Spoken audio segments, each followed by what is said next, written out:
Lección del profeta Jeremías.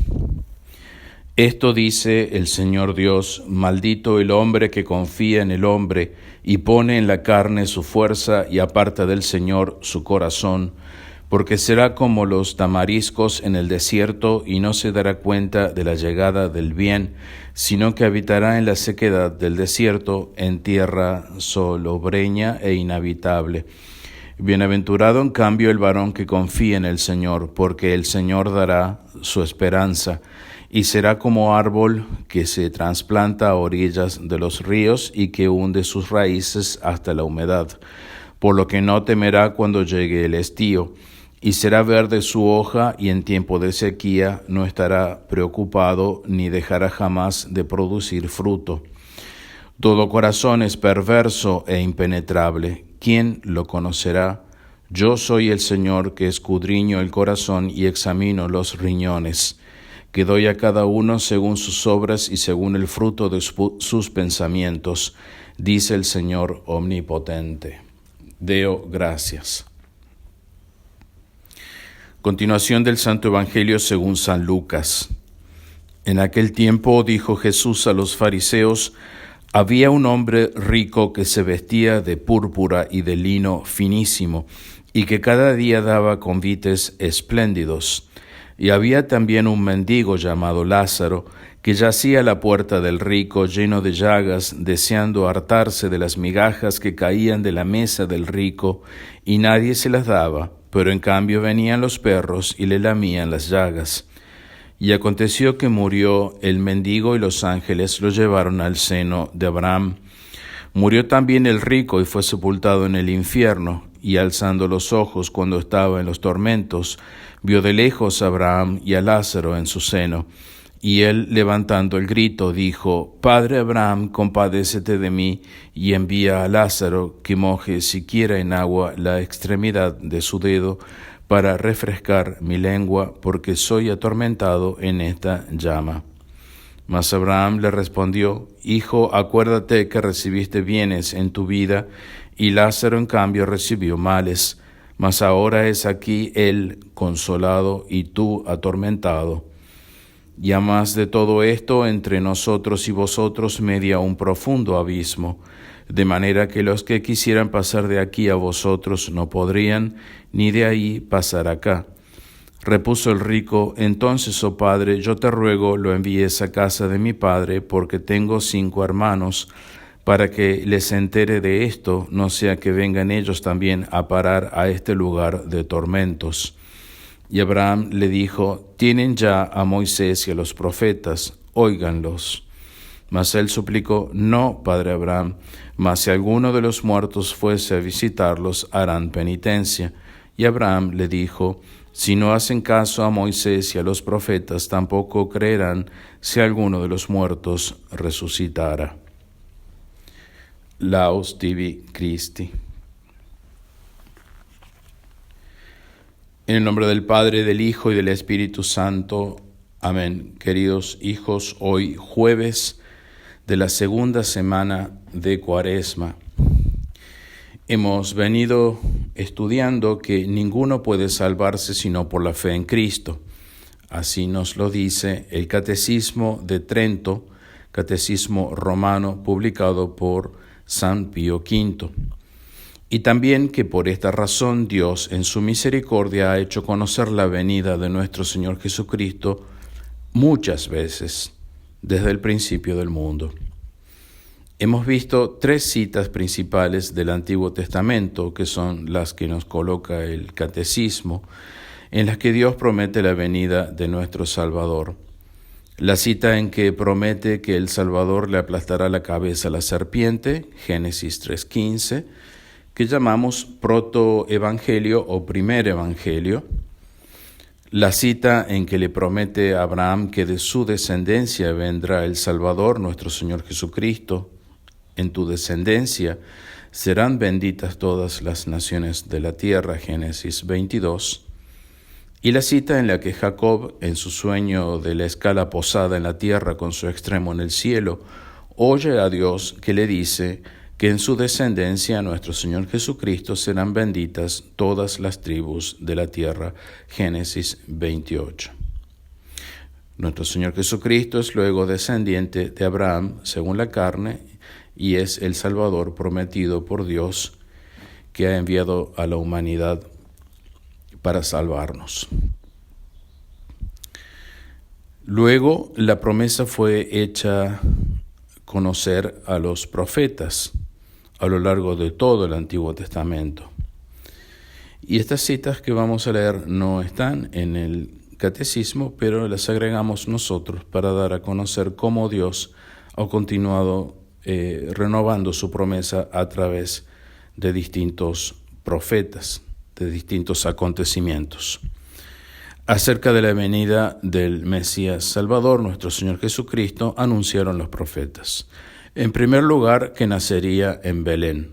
Así dice Miqueas: Tú, Belén, Éfrata, pequeña entre los millares de Judá, de ti saldrá el que sea dominador de Israel, y su salida o nacimiento desde el principio, desde los días de la eternidad. Miqueas 5:2. Segundo, que el Mesías Salvador, nuestro Señor Jesucristo, debía venir luego que faltara el reino de Judá.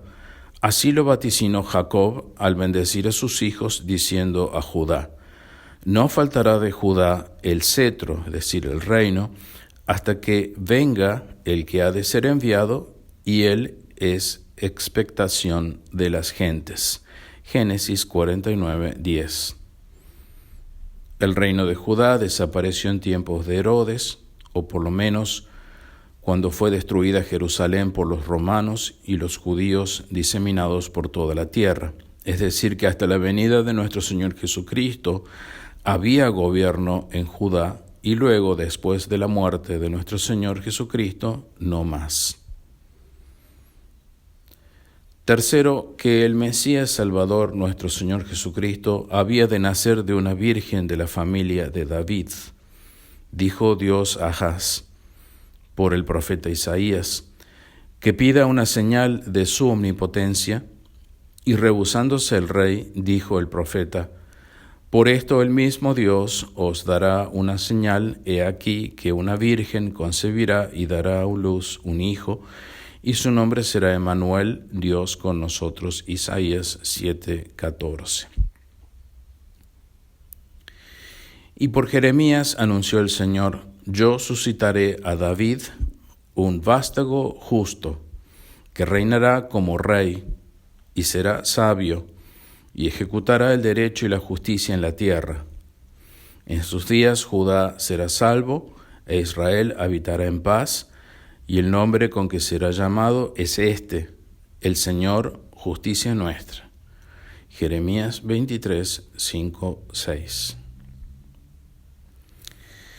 El Señor, ardiendo en celos por su tierra, se ha compadecido de su pueblo, nos dijo ya el profeta Joel 2:18, y nos ha enviado al Salvador. Y esta cita que acabamos de describir, sobre todo esta última, la de Jeremías, nos dice cuándo vendrá ese tiempo de paz para Israel y para el mundo entero, que es la parucía de nuestro Señor Jesucristo. Dios envió al Mesías Salvador, nuestro Señor Jesucristo. Ellos, los judíos, lo mataron. Pero Dios, al final, hará que se conviertan, se arrepientan, pidan perdón a Dios, pidan perdón a toda la humanidad y confiesen a nuestro Señor Jesucristo.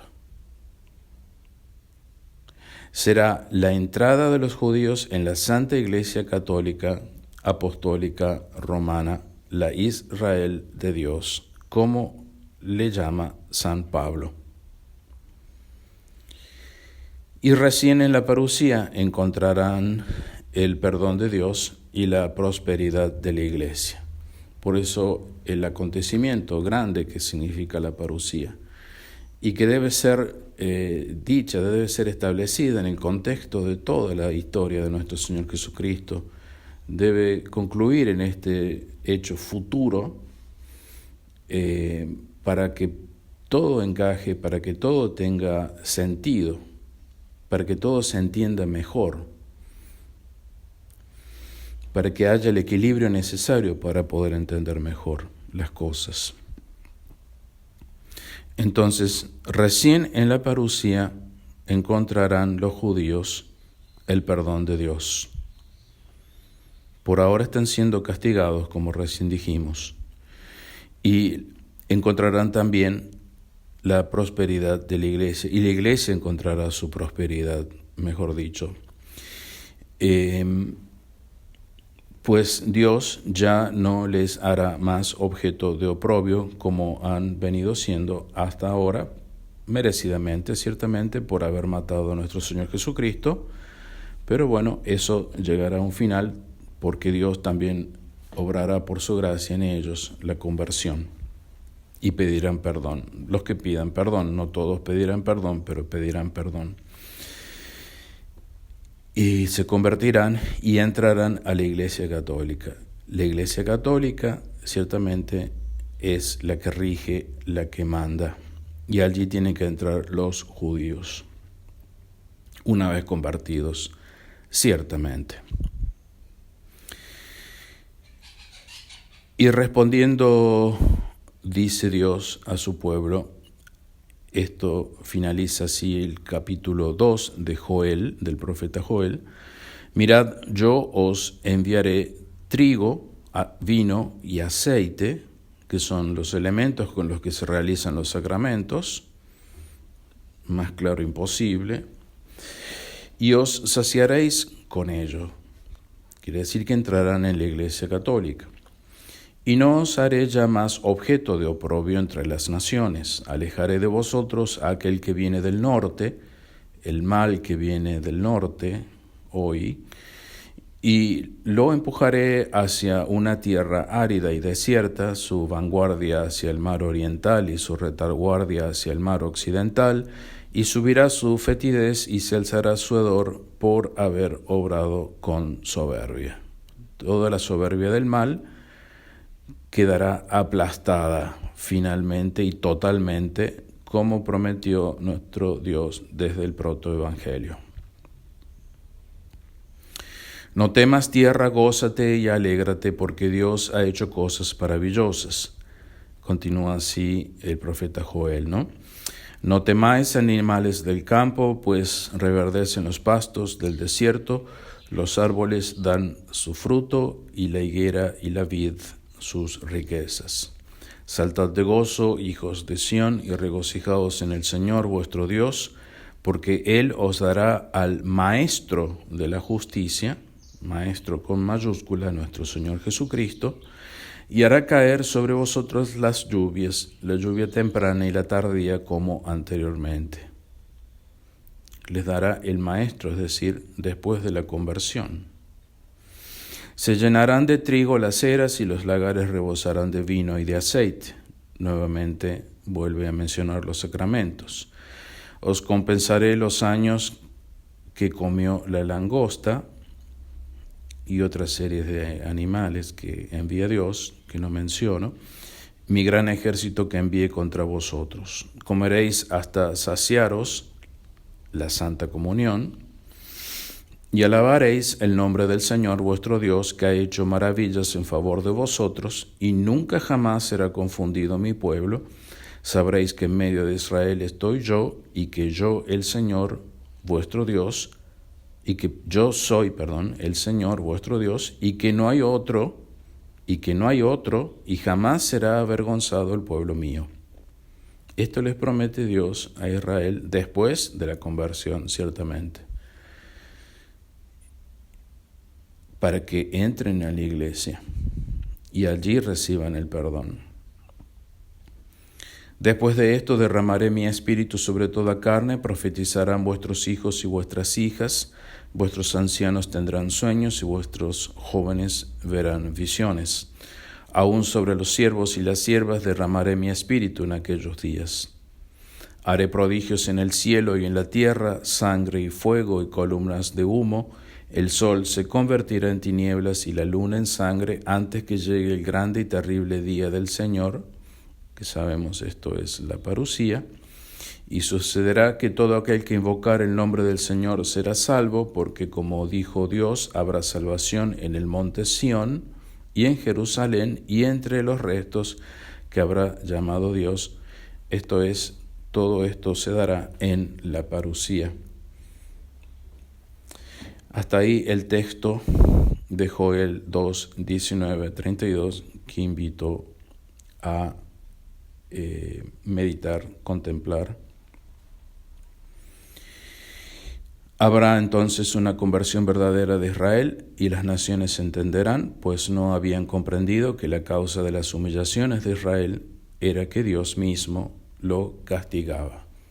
Es la explicación que podemos dar teológicamente de todo lo que está pasando en el mundo hoy.